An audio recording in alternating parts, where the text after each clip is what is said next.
Beat the street.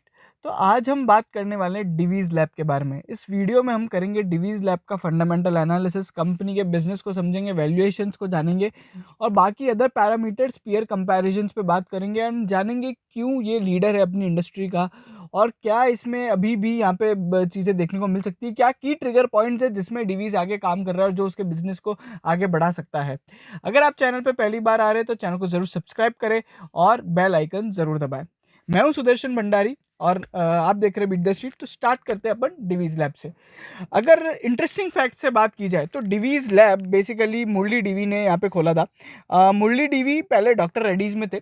तो doctor Reddy's में उन्होंने जिस दिन छोड़ा था ना, तो लगभग 120 लोगों ने एक साथ उसी दिन रिजाइन किया था। That is the power of the man himself, Murali Divi. अब डिवीज लैब का यहाँ पे सक्सेस एक जाता है एक एपीआई को, उसका नाम है नेप्रोक्सिन। नेप्रोक्सिन करके एक एपीआई है जो कि मोस्टली है ना पेन किलर्स में यूज होता है। जब डिवीज लैब ने अपना बिजनेस स्टार्ट किया था, जब वो नेप्रोक्सिन के मार्केट में एंटर हुआ था, तो it was the 22nd company to enter the naproxen market. और आज की तारीख में अगर आप देखोगे तो डिवीज लैब नंबर 1 प्लेयर है। साथ ही साथ उसका जो मार्केट शेयर है वो करीबन करीबन 90% के आसपास है। यही नहीं बल्कि डिवीज लैब लगभग 30 एपीआईज, 25 टू 30 एपीआईज में काम करता है और लगभग जो 10 एपीआई ऐसे हैं जिसमें उनका बहुत बड़ा मार्केट शेयर है, 50% से ज़्यादा मार्केट शेयर है और बाकी अदर में भी वो मार्केट लीडर है। That is why Divi's lab is one of the best company in the API sector. अगर आप देखेंगे न्यूलैंड लैब्स या फिर लॉरस लैब्स या बाकी जिधर भी कंपनी से आप कंपेयर करते हैं, तो डिवीज लैब और बाकी सारी कंपनियों में और उन कंपनियों में क्या फ़र्क है, तो डिवीज लैब हमेशा उसी एपीआई में घुसता है जिसके अंदर वो मार्केट लीडरशिप कैप्चर कर सकता है। बाकी अगर आप देखोगे लॉरस लैब्स लगभग 60 से 70 मॉलिक्यूल्स पे काम कर रहा है। वहीं पे अगर अपन न्यूलैंड को देखें तो करीबन 120 मॉलिक्यूल्स या 150 मॉलिक्यूल्स पे काम कर रहा है। So why Divi's lab is just focusing on, है ना, कम मॉलिक्यूल्स बट उसमें भी बड़ा करने का काम। ठीक है ना, कम करेंगे लेकिन जिसमें करेंगे उसमें बहुत बड़ा करेंगे। तो ये उनका डिवीज लैब का हमेशा से रहा है। अब अपन पहले समझ लेते हैं एपीआई होता क्या है। It's very very important to understand कि what is API, active pharma ingredient. इसका एक बहुत ही सिंपल तरीका है एक्टिव फार्मा इंग्रेडिएंट को समझने का। ये मान लीजिए आपकी डिस्प्रिन है। अब आपकी डिस्प्रिन भी एक तरीके की पेन किलर है या फिर आपकी एक तरीके की सर दर्द करने की कम दवा है। ठीक है, अब यहाँ पे एक एपीआई बनता है, वो उसका मान आप कह सकते हैं कि या तो नेप्रोक्सिन होगा या फिर कुछ भी other API also. Active pharma ingredient to give the intended benefits. यहाँ पे एक ना पूरी डिस्प्रिन के अंदर एक कॉन्स्टिट्यूएंट ऐसा होगा जो आपका सही में दर्द करने का काम करेगा, वो उसको बोला जाता है एपीआई। और बाकी अदर कॉन्स्टिट्यूएंट्स होते हैं वो नॉन एक्टिव फार्मा इंग्रेडिएंट्स होते हैं, लाइक दवाई का कलर हो गया या फिर आपके ब्लड प्रेशर को कम मेंटेन करने के लिए, कंट्रोल करने के लिए, या फिर आपको पसीने ना आए, उस दवाई से कोई साइड इफेक्ट ना हो, बाकी अदर चीज़ें आपकी मेंटेन रहे, वो सारे कॉन्स्टिट्यूएंट्स जो होते हैं वो नॉन एक्टिव फार्मा इंग्रेडिएंट होते हैं। तो एक दवाई के अंदर जो आप जिस कारण से ले रहे हैं उस कारण के लिए, उसको मिटाने के लिए जो इंटेंडेड बेनिफिट्स मिल जाए उसको बोलते हैं एपीआई। तो एक दवाई के अंदर सबसे इंपॉर्टेंट इंग्रेडिएंट होता है एपीआई, एक्टिव फार्मा इंग्रेडिएंट। ठीक है, अब इसको अगर अपन साइंटिफिक या फिर फार्मा टर्म्स में समझे तो कैसे होता है, मैं आपको समझाता हूँ पूरी वैल्यू चेन। ये होता है केएसएम। केएसएम होता है की स्टार्टिंग मटेरियल, या फिर आप इसको एक और नाम दे सकते हैं फार्मा इंटरमीडिएट्स का, जिसके अंदर अमी ऑर्गेनिक्स काम करता है, रिसेंट में लिस्ट हुई थी। ठीक है, उसके बाद आते हैं अपने एपीआई प्लेयर्स। अब एपीआई प्लेयर्स के अंदर आप समझ लेते हैं तो बहुत सारी कंपनीज है जिसमें से एक है डिवीज लैब। उसके बाद आता है फॉर्मुलेटर। फॉर्मुलेटर कौन हो गया, कोई भी कंपनी हो सकती है, बड़ी बड़ी जो फार्मा कंपनीज है, यानी आप जिसका भी नाम ले तो वो यहाँ पे फॉर्मुलेटर हो गई जो असली में दवाई बेच रही है। फॉर एग्जाम्पल मैनकाइंड फार्मा हो गई, या फिर आप किसी भी बड़ी फार्मा कंपनी का नाम ले ले तो वो है। अब यहाँ पे एक और चीज़ जो डिवीज लैब को ना लीडर बनाती है, लगभग है ना 10 से 12 जो टॉप 10 और टॉप 20 फार्मा कंपनीज है, डिवीज लैब जो है बेसिकली उनका कस्टमर है। लगभग 10 में से 5 जो कंपनियां हैं फार्मा कंपनीज, वो डिवीज लैब की कस्टमर है। वहीं पे अगर अपन टॉप 20 फार्मा कंपनीज देखें वर्ल्ड की, तो उसमें से 12 कंपनियां डिवीज लैब की कस्टमर है। इसके पीछे भी एक डिवीज लैब का एक बहुत इंपॉर्टेंट एस्पेक्ट है कि क्यों डिवीज लैब सबसे ज़्यादा मार्केट कैप्चर कर पा रहा है। देखो, उसके पीछे एक रीजन है, Divi's lab purely API focus company है, वो केवल और केवल एपीआई बनाता है। अगर आप ऐसे समझे कि मान लीजिए एमआरएफ है, कल को अगर एमआरएफ खुद ही एक व्हीकल कंपनी में कन्वर्ट हो जाए या फिर खुद ही व्हीकल बनाने लग जाए, तो हो सकता है ना हीरो मोटोकॉर्प उसके साथ कॉन्ट्रैक्ट ना करे, या हो सकता है कोई कार कंपनी उसके साथ कॉन्ट्रैक्ट ना करे, बिकॉज वो उसी के बिजनेस में गुजरा जो उसके कस्टमर का है। इसलिए डिवीज लैब कभी एपीआई से अलावा फॉर्मुलेशन बिजनेस में नहीं जाता है। ठीक है, बाकी अगर आप कंपनीज को देखेंगे, लॉरस लैब या फिर फिर Neuland labs, they are also into अपना क्या बोलते हैं फॉर्मुलेशंस का बिजनेस, जेनरिक्स का बिजनेस जो होता है। इवन डॉक्टर रेड्डी भी है, ऑरबिंदो भी है, बाकी सारी फार्मा कंपनीज भी फॉर्मुलेशंस में। तो वहाँ पे क्या होता है, जब भी आप बड़ी फार्मा यूएस कंपनी के पास जाएंगे तो वो आपसे वहाँ पे एक प्रॉब्लम आ जाती है कि आप खुद भी तो इस बिजनेस में हैं, तो यहाँ पे हम आपके साथ बिजनेस नहीं करेंगे, तो दैट इज वाई। और क्या होता है, ये जो पूरा फार्मा और एपीआई का बिजनेस है, it is very very private and confidential, ठीक है। यहाँ पे जो टेक्नोलॉजी ट्रांसफर होता है, या फिर जो भी मॉलिक्यूल्स होते हैं, या फिर जो भी कॉन्स्टिट्यूएंट्स होते हैं, केमिकल प्रॉपर्टीज होती है, it is very very branded and इसका सबका पेटेंट होता है। तो कोई भी कंपनी है ना जल्दी से यहाँ पे आपको टेक ट्रांसफर या फिर है ना अपने पेटेंट का ट्रांसफर जल्दी से नहीं करती है। तो टू सेव द बेसिकली यहाँ पे कॉन्फिडेंशियलिटी ही इनके बिजनेस का सबसे बड़ा सीक्रेट है, ठीक है। तो डिवीज लैब इसलिए आगे क्योंकि वो उनके कस्टमर्स को पता है कि ये कभी हमारे साथ है ना कॉम्पीट नहीं करेगा। तो ये हो गया अपना डिवीज लैब का मोटा मोटी जो एपीआई का बिजनेस हो गया। आज अगर अपन समझे तो डिवीज लैब लगभग अपना है ना 50% रेवेन्यू यहाँ पे एपीआई से लेके आता है, ठीक है। इसके अलावा लगभग एक और जो बिजनेस है इसमें है ना, ये क्या बनाती है, बेसिकली जेनरिक्स एपीआई बनाती है, ठीक है। इनका जो रेवेन्यू आता है 50% के आसपास यहाँ पे जेनरिक एपीआई से आता है। फिर एक इनका कस्टम सिंथेसिस का यहाँ पे बेसिकली कस्टम सिंथेसिस या फिर आप उसको बोले कॉन्ट्रैक्ट मैन्युफैक्चरिंग, वो बिजनेस है। इसके अंदर क्या होता है, रिसर्च वगैरह और यहाँ पे कॉम्प्लेक्स मॉलिक्यूल पे काम किया जाता है, कॉम्प्लेक्स एपीआई भी काम किया जाता है। मतलब ऐसे एपीआई जो बहुत ना यूनिक दवाइयों में यूज होने वाले होते हैं ना, या फिर जिनका पूरा का पूरा बनाने का प्रोसेस या फिर आरएनडी का प्रोसेस ही यहाँ पे कॉम्प्लेक्स हो, तो उसमें यहाँ पे काम करती है। और ये वाला जो बिजनेस होता है ना, ये बेसिकली बहुत ज्यादा प्रॉफिटेबल होता है। अगर आप इसको जेनरिक और इससे समझे तो बेसिकली आप मान लीजिए एक इनोवा प्रोड्यूस करने का काम हो गया जेनरिक एपीआई का बिजनेस, और यहाँ पे सीएसएम में जो काम होता है कस्टम सिंथेसिस वाला जो हो गया, वो बेसिकली मर्सिडीज प्रोड्यूस करने का बिजनेस, ठीक है। इस तरीके से इनमें होता है। लो वॉल्यूम है ये बिजनेस, बिल्कुल लो वॉल्यूम है, बट इसमें मार्जिन बहुत ज्यादा है। लगभग अगर आप मार्जिन देखेंगे तो 43% मार्जिन, एबिटा मार्जिन इसमें रहते हैं। वहीं पे जो जेनरिक एपीआई का बिजनेस है उसके अंदर 38% का मार्जिन रहते हैं, ठीक है। ये अपने मोटा मोटी दो बिजनेस हो गए। इसके बाद है इनका न्यूट्रिसिटिकल्स का बिजनेस। न्यूट्रिसिटिकल्स का बिजनेस बेसिकली यहाँ पे आप समझ गए, जो भी आपके ऐसे इंग्रेडिएंट्स बेचना जो आपकी यहाँ पे न्यूट्रिशंस को यहाँ पे आपकी जो हेल्दी कॉम्प्लीमेंट्स बनाने का जो बिजनेस होता है ना, वो न्यूट्रिसिटिकल्स का इनका बिजनेस है। उससे लगभग अभी रेवेन्यू आ रहा है करीबन 8% और उसमें मार्जिन भी कम है। बट यहाँ पे अच्छी बात ये है कि वो है ना दोनों एपीआई में काम करता है, दोनों न्यूट्रिसिटिकल बिजनेस में काम करता है, animal as well as human API nutraceuticals में, ठीक है। तो ये मोटा मोटी अपना डिवीज लैब का बिजनेस हो चुका है। अब अगर अपन बाकी सारी चीज़ें देखें तो सबसे पहले मैं आपको बता दूं, यहाँ पे जो इनके प्लांट्स है वो बेसिकली तेलंगाना और आंध्र प्रदेश में है। मोस्टली जो इनके प्लांट्स है वाइजैक में है। अभी इनका एक लफड़ा चल रहा था काकीनाडा में इनको एक लैंड के लिए प्रॉब्लम आ रहा था, बट अभी उन्हें रिसेंटली वो इनको लैंड मिल गया है, तो वहाँ पे भी इनका कैपेक्स चल रहा है। लगभग अभी जो इस साल में कंपनी कैपेक्स कर रही है वो करीबन 1000-2000 करोड़ के आसपास है, ठीक है। और लास्ट अभी कंपनी ने जो कैपेक्स प्लान में की अगर अपन बात करें तो मैं आपको वो भी दिखा देता हूँ। तो कंपनी का एक जो ब्राउनफील्ड एक्सपेंशन चल रहा है वो इनके यहाँ पे जो चिपाड़ा में जो इनका एक यूनिट है वहाँ पे चल रहा है, लगभग 600 करोड़ का वो है, ठीक है। वहाँ पे उसके अलावा डी बॉटल नेकिंग भी है। डी बॉटल नेकिंग मतलब क्या होता है, बेसिकली मान लीजिए ये एक प्रोसेस है, ठीक है। ये इसकी कैपेसिटी मान लीजिए 100 है। दूसरा जो एक अपना प्रोसेस है उसकी कैपेसिटी यानी 50 है। यहाँ से जो प्रोडक्ट बन के यहाँ पे जाएगा। अब अगर आपको पूरी लाइन को प्रॉपर्ली चलाना है तो इसको यहाँ पे आपको वापस इसकी कैपेसिटी भी आपको 100 करनी पड़ेगी। मैट्रिक टन्स में बनता है इनका सारा काम, तो अब टन्स में होता है। तो बेसिकली अब यहाँ पे इसकी कैपेसिटी बढ़ाने को बोलते हैं डी बॉटल नेकिंग, या फिर जो भी डी बॉटल नेक्स होते हैं। मान लीजिए ऐसा भी हो सकता है ये लाइन में ही प्रॉब्लम है, ये लाइन या ये प्रोसेस जो है ये हमेशा है ना प्रॉब्लम क्रिएट करता है, तो इसको हटाया भी जा सकता है, नया प्रोसेस लाया जा सकता है। तो ये होता है डी बॉटल नेकिंग, ठीक है। तो डी बॉटल नेकिंग कंपनी कर रही है। उसके अलावा यहाँ पे एक सबसे इंपॉर्टेंट बात क्या है कि 400 करोड़ का कस्टम सिंथेसिस के लिए कंपनी प्रोजेक्ट कर रही है, जिसका यहाँ पे ना F1 मतलब इस साल में ये अभी लाइंड अप हो जाएगा। तो probably I think lined up भी हो गया होगा, but being a custom synthesis इतना कॉन्फिडेंशियल बिजनेस है तो यहाँ पे कंपनी ज़्यादा उस पर डिस्क्लोज नहीं करती है। तो ये बातें हो गई। उसके अलावा अगर आप देखोगे तो इस बार इनने लास्ट कितने लगभग है ना करीबन 1100 करोड़ की इनने जो असेट्स है उनको कैपिटलाइज किया है। बेसिकली इनने पिछले साल जितने भी सालों में कैपेक्स किया था उनको अब यहाँ पे स्ट्रीमलाइन कर दिया है, उनमें अपना प्रोडक्शन स्टार्ट हो गया, तो करीबन 1100 करोड़ का अमाउंट था। और वहीं पर अगर अपन देखें तो अभी जो इनका सीविप में बड़ा है मतलब कैपिटल वर्क इन प्रोग्रेस है वो करीबन 700-800 करोड़ का है। तो लगभग आप मोटा मोटी समझ सकते हैं 1000 करोड़ का इनका अभी कैपेक्स लाइंड अप है, ठीक है। तो इस तरीके से इनका ये बिजनेस हो गया। और इनके मेजर चीज़ें हो गई। अब थोड़ी बहुत फाइनेंशियल हाइलाइट्स को देख लेते हैं, क्या-क्या चीज़ें हैं, और मैनेजमेंट को देख लेते हैं। देखो, पहली बात तो मैनेजमेंट में यहाँ पे मुरली डीवी हैं, जो सबसे इंपॉर्टेंट है, ठीक है? और उन्हीं की पूरी फैमिली भी है, डीवी फैमिली है, उनके बेटे जो है किरण डीवी है, और फिर बाकी जो फैमिली है। तो ओवरऑल जो मैनेजमेंट है या फिर प्रमोटर्स हैं, they are very very clean, there are very very less kind of corporate governance issues. इस कंपनी में अभी तक तो कोई कॉर्पोरेट गवर्नेंस इश्यूज देखे नहीं गए हैं, ठीक है? बट हाँ, मैं मानता हूँ कि there is always a risk of some corporate governance, but as of now नहीं है, ठीक है? बाकी इनके जो प्लांट्स है सारे तेलंगाना, आंध्र प्रदेश और वो उस वाली रीजन में है, ठीक है? हैदराबाद में इनका हेड ऑफिस है। ये इनकी बात हो गई। अब आप फाइनेंशियल कैपिटल देखोगे तो कंपनी का जो रेवेन्यू है करीबन 6,800 करोड़ के आसपास है।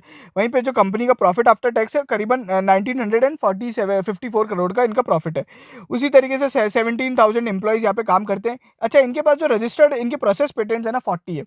मैं आपको बताता हूँ कि नेप्रोक्सीन है ना क्यों बना। देखो, नेप्रोक्सीन इनके लिए सबसे ज़्यादा बड़ा बिजनेस कैसे बन गया, क्योंकि जिस भाव में नेप्रोक्सीन ये प्रोड्यूस करके देता है, जिस कॉस्ट में, जिस प्रोसेस के साथ करता है, जिस क्वालिटी प्योरिटी के साथ बनाता है, वो और कोई नहीं बना सकता है। दैट इज देयर, यहाँ पे ना इनका पेटेंट है, जो इनका यहाँ पे राइट है, वो मुरली डीवी या फिर डीवी फैमिली के अलावा नो बडी नोज कि वो कैसे हो रहा है। और अभी क्या होता है कि नेप्रोक्सीन से है ना इनके पास प्राइसिंग पावर भी है। क्यों? क्योंकि जितने भी एपीआई ये लोग बना रहे हैं ना, ये ओवरऑल दवाई की कॉस्ट का है ना बहुत बहुत छोटा सा पार्ट है, ठीक है? क्योंकि मोस्टली तो ये जो दवाइयाँ होती हैं काफ़ी महंगे भाव में बिकने वाली होती है। और दूसरा क्या होता है कि ये नेप्रोक्सीन जैसे अगर आप मान लीजिए इसका भाव 10% भी बढ़ा दिया ना, तो उनको यहाँ पे कोई प्रॉब्लम नहीं होगी। अच्छा, क्या वो ये सोचेंगे कि किसी और के पास जाए? क्योंकि 90 से 80% मार्केट शेयर तो नेप्रोक्सीन का इनके पास है। किसी और के पास जाएंगे, हो सकता है उसमें इम्प्योरिटीज निकल जाए, या फिर हो सकता है उस दवाई में कुछ प्रॉब्लम निकल जाए, या फिर उस कंपनी में कुछ प्रॉब्लम हो। इतनी सारी मातापच्ची के लिए वो लोग है ना 10-20% भाव अगर ऊपर नीचे भी करता है, डीवी इसके पास इतनी प्राइसिंग पावर है कि यहाँ पे उनके कस्टमर की स्टिकीनेस रहती है। तो ये इनके बिजनेस में यहाँ पे एक बहुत अच्छी खास बात है। उसके अलावा इनकी जो मैन्युफैक्चरिंग फैसिलिटीज़ मैंने आपको बताया था, 2 मैन्युफैक्चरिंग फैसिलिटीज़ है, और इनके लगभग है ना यहाँ पे जो R&D सेंटर्स है उसमें 500 लोग काम करते हैं, ठीक है? तो ये सारा इनका R&D वगैरह का काम है। और इसके अलावा अगर अपन देखें तो बाकी सारी चीज़ें मैंने आपको बताई थी। किस कंट्रीज़ में ये लोग काम करते हैं, 95 कंट्रीज़ में ये लोग काम करते हैं। 17,000 लोग इनके यहाँ पे हैं, 130 प्रोडक्ट्स इनके टोटल प्रोडक्ट पोर्टफोलियो में। This could be multiple variants हो सकता है। 3 R&D सेंटर्स हैं इनके। और अच्छा, कंट्रीज़ की बात करें तो इनका मेन बिजनेस यूरोप से आता है और उसके बाद यूएसए से आता है, ठीक है? लगभग 40-50% जो बिजनेस आता है वो अपना यूरोप से आ रहा है, और बाकी इनका यूएसए से आ रहा है। तो ये सारी चीज़ें हुई। दूसरा, यहाँ पे डिवीज़ लैब में एक और ख़ास बात क्या है कि ये बैकवर्ड इंटीग्रेटेड कंपनी है। बैकवर्ड इंटीग्रेटेड क्या होता है? जैसे मैंने आपको बताया, केएसएम जो होता है, की स्टार्टिंग मटेरियल, जो कि फार्मा में लगता है, एपीआई बनाने के लिए लगता है, वो भी इन्हीं के पास है, ठीक है? ये खुद के जो इंग्रेडिएंट्स है ना, इंटरमीडिएट्स है, फार्मा इंटरमीडिएट्स, ये खुद बनाते हैं। तो वहाँ पे इनको एक है ना एक और यहाँ पे बेसिकली बेनिफिट हो जाता है कि इनके जो रॉ मटेरियल रिक्वायरमेंट्स है, तो इनको अपने सप्लायर पे डिपेंड नहीं करना पड़ता है, ना ही इनके सप्लायर के पास इतनी प्राइसिंग पावर है, क्योंकि जो मेन रॉ मटेरियल रिक्वायर्ड है वो खुद ही बना रहे हैं ये लोग। तो यहाँ पे इसलिए इनके यहाँ पे है ना इनके पास ये इनकी अच्छी बात है। उसके अलावा ये कुछ ऐसे फार्मा इंटरमीडिएट्स बनाते हैं जो बाकी एपीआई प्लेयर्स को भी ये लोग सेल आउट करते हैं। तो वो भी एक इनका एक बिजनेस है, ठीक है? तो ये सारी जो चीज़ें हैं ना, ये डिवीज़ लैब को अपने आप में एक मल्टी बैगर और multi basically largest industry leader बनाती है, और इसलिए डिवीज़ लैब के आसपास कोई और नहीं पहुंच सकता। इनके एबिटा मार्जिन इतने हाई हैं कि यहाँ पे आजू बाजू और कोई कंपनी नहीं है। Laurus labs could be the one company, but उसको भी अभी प्राइसिंग प्रेशर मिल रहा है। लास्ट Q3 रिजल्ट्स में अपन ने देखा था, सारी फार्मा कंपनीज की बैंड बजी है। अगर आप देखेंगे तो सोलारा का तो 75% रेवेन्यू कम हो गया है। न्यूलैंड लगातार 1 साल से यहाँ पे अंडर परफॉर्म कर रहा है। वहीं पे जो अपना लॉरस लैब्स है, उसको इन्वेंट्री का बहुत ज़्यादा प्रॉब्लम हो रहा है। बट यहाँ पे लगातार डिवीज़ लैब एक से बढ़ के एक यहाँ पे उनके अभी भी एबिटा मार्जिन लास्ट Q3 में भी ग्रो हुए हैं, और इसलिए ये एक अपॉर्चुनिटी क्रिएट कर रहा है करंट भाव पे घुसने के लिए। बात करें इनका रेवेन्यू का ग्रोथ किस तरीके से, तो वो आप यहाँ पे स्क्रीन पे देख सकते हो, रेवेन्यू का ग्रोथ है, ठीक है? ओवरऑल जो डीवीज लैब की एक स्टोरी रही है वो काफ़ी अच्छी रही है। इन्हें लगातार अपने प्रोसेसेस को इंप्रूव कर करके, they are believing in the continuous improvement in the process. ये लगातार अपने प्रोसेस को रीलुक कर करके उसको और इंप्रूव करते हैं, और इस हद तक इंप्रूव कर देते हैं कि कोई आजू बाजू दूसरी कंपनी उनके यहाँ पे कॉम्पिटिशन में आ नहीं पाए। ग्रॉस फिक्स्ड एसेट्स, ये बहुत ज़्यादा इंपॉर्टेंट है। ग्रॉस फिक्स्ड एसेट्स क्यों इंपॉर्टेंट है? जहाँ पे इनका जो एसेट क्लास था करीबन 2400-2500 करोड़ का ग्रॉस ब्लॉक था, आज वो करीबन 5100 करोड़ का हो चुका है। तो आप समझ लें कि 3 साल में कंपनी ने अपनी एसेट ही डबल कर ली, तो मतलब उनका बिजनेस तो ऑब्वियसली यहाँ पे ग्रो होने वाला है, ठीक है? इसके अलावा बाकी जो चीज़ें दी गई है वो रिटर्न ऑन नेटवर्थ की है, तो रिटर्न ऑन नेटवर्थ इनका लगभग अभी 21% के आसपास चल रहा है। ठीक है, डेटा डेज थोड़े हाई है, 93 डेज है, बट ओवरऑल ठीक है। अच्छा, इनका प्रेजेंस मैंने आपको बताया था किस तरीके से इनका बिजनेस होता है। यूरोप इनका सबसे बड़ा बिजनेस है, 47% रेवेन्यू वहाँ से आता है, रेस्ट ऑफ द वर्ल्ड से भी लगभग 5% आता है। बाकी यहाँ पे जो इंपॉर्टेंट चीज़ें, ये पूरा इनका फिनेंशियल्स है। अगर आप देखोगे तो लगातार जो इनकी रेवेन्यू ग्रोथ रही है, वो कंसिस्टेंट रेवेन्यू ग्रोथ यहाँ पे कंपनी ने पुट ऑन की है। ठीक है, उसके बाद अगर आप देखोगे इनका जो इबिट टू सेल्स का मार्जिन है, जो कि मैं आपको बताया था 35-38% के आसपास बैठता है, तो लगभग लगभग अभी भी 42% का इबिटा मार्जिन है। इवन कंपनी ने लास्ट भी जो क्वार्टर में लगभग इतना ही मार्जिन पोस्ट किया है, लगभग 40 प्लस ही है उनका, 44% का इबिटा मार्जिन है, जो कि कंपनी मेंटेन कर पा रही है। इंपॉर्टेंट बात यह है कि इन्फ्लेशन के टाइम पे ये सारी चीज़ें हो रही है। पेट ग्रोथ वगैरह इनकी जो है वो हमेशा एक अच्छी रही है। लास्ट तो थोड़ी पेट ग्रोथ अच्छी रही थी। ये जो बीच में था 2018, ये इसलिए हिट हुआ था बिकॉज ऑफ कंपनी पे थोड़े बहुत यूएस एफडीए के रेस्ट्रिक्शंस लग गए थे। ठीक है, बाकी यहाँ पे जो चीज़ें हैं वो ओवरऑल यहाँ पे ग्रोथ अच्छी रही है, नेटवर्थ वगैरह भी ठीक ठाक है। अच्छा, इसमें यहाँ पे अगर अपन देखें नेट प्रॉफिट मार्जिन भी इनका लगभग 28% है। तो नेट प्रॉफिट मार्जिन का यहाँ पे एक अच्छा खासा चार्ट है जो मैं आपको दिखाना चाहूँगा। ये कंपनी की एनुअल रिपोर्ट है, इसमें चीज़ें बहुत कम दी गई है, but it's good to look after the annual report because that is the very very important thing to understand the business. तो ये कंपनी का रेवेन्यू ब्रेकअप है, बेसिकली कंपनी कितना कमा रही है, कितना रॉ मटेरियल पे खर्चा कर रही है, कितना इनका नेट प्रॉफिट हो रहा है, वो सारी चीज़ें, इनका फिनेंस कॉस्ट वगैरह कितना है, इनकी जो डेट वगैरह वो काफ़ी कम है। तो मतलब है ना, ये सारी चीज़ें इनसे पता पड़ती है। ठीक है, तो ये सब चीज़ें हो गई। तो अगर अपन डिवीज़ लैब की बैलेंस शीट देखें तो वहाँ पे जो लाइबिलिटीज़ है वो बहुत बहुत बहुत कम है। ठीक है, और वही मैं आपको बार बार बताना चाह रहा हूँ कि कितनी इनकी बेसिकली है ना फिनेंशियल्स भी यहाँ पे स्ट्रांग है। तो ये अपना डिवीज़ लैब का फिनेंशियल्स हो गए। आप इसका रेवेन्यू फ्रॉम ऑपरेशंस भी देख सकते हैं, अपन ने लास्ट 5 साल का एक साथ कंपेयर किया था। अच्छा, कैश फ्लोज भी यहाँ पे काफ़ी स्ट्रांग है। कंपनी अपने पैट को अगर कैश फ्लो में कन्वर्ट करके ला पा रही है, मतलब 100% से ज़्यादा उनका अगर कैश फ्लो जो बेसिकली 100% पैट से ज़्यादा अगर उनका कैश फ्लो आ रहा है फ्रॉम ऑपरेशंस, तो वो एक अच्छी बात होती है। जनरली यहाँ पे जो एक रेशो होता है कि मतलब आपका cash flow from operation should be more than at least PAT, मतलब इतना तो होना ही चाहिए कि आपका प्रॉफिट आफ्टर टैक्स जितना आपका प्रॉफिट तो आपको कैश में जनरेट हो। ठीक है, बहुत सारी कंपनीज में आप देखोगे तो है ना, सबसे इंपॉर्टेंट बात ये हो जाती है कि वहाँ पे पैट है, वो ही आपको है ना कैश फ्लो फ्रॉम ऑपरेशन इतना नहीं होता है। ठीक है, और इसलिए इनका फ्री कैश फ्लो ज्यादा, और इसलिए ये अपने इंटरनल अक्रूवल्स के थ्रू ही अपना सारा कैपेक्स कर लेते हैं। बाकी लोगों के जैसे इनको डेट नहीं लेना पड़ता। लॉरस लैब्स ने भी बीच में भी डेट लिया था, वापस कम किया, वापस ज्यादा किया, तो वो सारी चीजें यहाँ पे इस कंपनी में नहीं होती है। ये बातें हो गई जो कंपनी ने डिस्क्लोज करी थी। अब अपन कुछ की ऐसे फैक्टर्स के बारे में जान लेते हैं जो डिवीज लैब को यहाँ पे आने वाली ग्रोथ देख सकते हैं। पहला, यहाँ पे क्या हुआ, सरकार ने जो अपनी स्कीम बनाई है, पीएलआई स्कीम निकाली है एपीआई के लिए, वो क्रिटिकल ड्रग्स के लिए निकाली है। ठीक है, क्रिटिकल ड्रग्स सारी नहीं होती है, मतलब जो इंपॉर्टेंट ड्रग्स होती है ना, वही क्रिटिकल ड्रग्स होती है। अगर आप डिवीज लैब के एपीआई प्रोडक्ट लिस्ट को देखोगे तो उसमें से करीबन 9 एपीआई ऐसे हैं जो क्रिटिकल ड्रग्स में यूज होने वाले हैं। तो these are the important drugs जिनका यहाँ पे बेसिकली यहाँ पे सबसे ज्यादा यहाँ पे मार्केट है, और जो यहाँ पे एक अपॉर्चुनिटी है। अब क्या है, ये production link scheme domestic production के लिए, इंडिया में अगर उनको बनाने के लिए अभी अगर अपन देखें तो यहाँ पे चाइना का यहाँ पे बहुत ज़्यादा है, तो यहाँ पे भी China+1 जो चीज़ है वो यहाँ पे चल रही है। तो इसलिए इनके लिए यहाँ पे एक मार्केट अपॉर्चुनिटी है। ये इनका एक पहला यहाँ पे की ट्रिगर है जो हमें आने वाले समय में देखना है। दूसरा, डिवीज लैब के साथ एक और चीज़ क्या हो रही है, देखो है ना, मैं आपको समझाऊं तो कभी भी कोई दवाई आती है ना, तो उसका पहले पेटेंट होता है, ब्रांडेड प्रोडक्ट्स, ब्रांडेड दवाइयाँ होती है, फिर आता है जेनेरिक। आने वाले अभी 2022-2023 से लेके आने वाले जो अगले 10 साल रहेंगे ना फार्मा के अंदर, 8 साल, बहुत सारी दवाइयों के जो पेटेंट्स है वो खत्म होने वाले हैं, और इसलिए जेनेरिक एपीआईज को यहाँ पे वापस से यहाँ पे एक बूस्ट मिल जाएगा। तो ये कुछ यहाँ पे डिवीज लैब की पाइपलाइंस में है जो यहाँ पे लगभग इसके लिए बहुत बड़ा एक मार्केट यहाँ पे क्रिएट कर रहा है। आने वाले समय में लगभग इनके पास 30 एपीआई रहेंगी ऐसी जिनके यहाँ पे बहुत ज़्यादा मार्केट शेयर है, और उनकी डिटेल आप यहाँ पे देख सकते हो। लगभग अगर मैं आपको एक एग्जाम्पल दूँ तो फॉर एग्जाम्पल ये जो कुछ एपीआई है, लगभग इनका $10,000 मिलियन का यूएस के अंदर बिजनेस है, और 2024 में इनका पेटेंट ऑफ हो जाएगी, ये मतलब जनरलाइज हो जाएगी। ठीक है, तो इस तरीके से यहाँ पे ना इन बिजनेस में भी यहाँ पे इनको एक बहुत ज़्यादा है। कंपनी लगातार अभी रिसेंट में भी अपने कॉन कॉल में यही बोला था कि हम जेनेरिक एपीआई में फोकस कर रहे हैं, जो कि हमारा रेवेन्यू ड्राइवर है, और कस्टम सिंथेसिस में कर रहे हैं क्योंकि वो हमारा प्रॉफिट ड्राइवर है। तो इस तरीके से इनका बिजनेस, और एक्सपेक्टेड बाय गोल्डमैन सैक्स की लगभग इनका जो मार्केट शेयर रहेगा ना इनमें, लगभग 12% के आसपास कुछ रहेगा, जो कुछ मॉलिक्यूल्स में ये लोग अभी काम कर रहे हैं। तो ये कुछ बड़े बड़े इनके की फैक्टर्स हैं। फिर अगर न्यूट्रास्यूटिकल्स का बिजनेस की बात करें ना, तो यहाँ पे जो Divi's lab as compare to, अगर आप देखोगे डीएसएम न्यूट्रिशन और बैफ जो बैसएफ करके है, ये भी न्यूट्रास्यूटिकल बिजनेस के लीडर, मतलब बिजनेस में काम करती है। तो जो ग्रोथ यहाँ पे डिवीज लैब की हुई है, जो बिजनेस इनका डिवीज लैब का बढ़ा है 11 यूएस मिलियन डॉलर से लेके 58 यूएस मिलियन डॉलर्स का, उतना बिजनेस तेजी से इनका नहीं बढ़ा है। वो आप साफ साफ देख सकते हैं, जहाँ पे इनकी ग्रोथ हमेशा डबल डिजिट के अंदर रही है अपने डिवीज लैब की, बाकी कंपनीज क्या तो नेगेटिव ग्रोथ रही है या फिर है ना के बराबर ग्रोथ रही है। तो ये अपने को पता पड़ रहा है इनका बिजनेस कैसे बहुत ज़्यादा वो है। अगर अपन बात करें इनसे बड़ा कस्टम सिंथेसिस का प्लेयर कौन है, तो पिरामल फार्मा है। Piramal pharma is the largest CDMO, ठीक है। वो बेसिकली कस्टम सिंथेसिस बिजनेस को सीडीएमओ भी बोला जाता है। आप चाहें तो न्यूलैंड लैब्स की वीडियो देखेंगे तो आपको समझेगा। तो सीडीएमओ में या फिर सीएसएम में, कस्टम सिंथेसिस बिजनेस के अंदर सबसे बड़ा प्लेयर पिरामल है। और पिरामल फार्मा पे हम लोग ने एक वीडियो भी बनाया था, और it is a very very good opportunity to buy Piramal Enterprises for getting a demerger opportunity. और इनका जो ट्रैक रिकॉर्ड रहा है यूएसएफडीए का, वो लास्ट 18 ईयर्स 10 ईयर्स में काफ़ी ज़्यादा क्लीन अप रहा है, ठीक है। एक बार 2018 में जरूर प्रॉब्लम आई थी।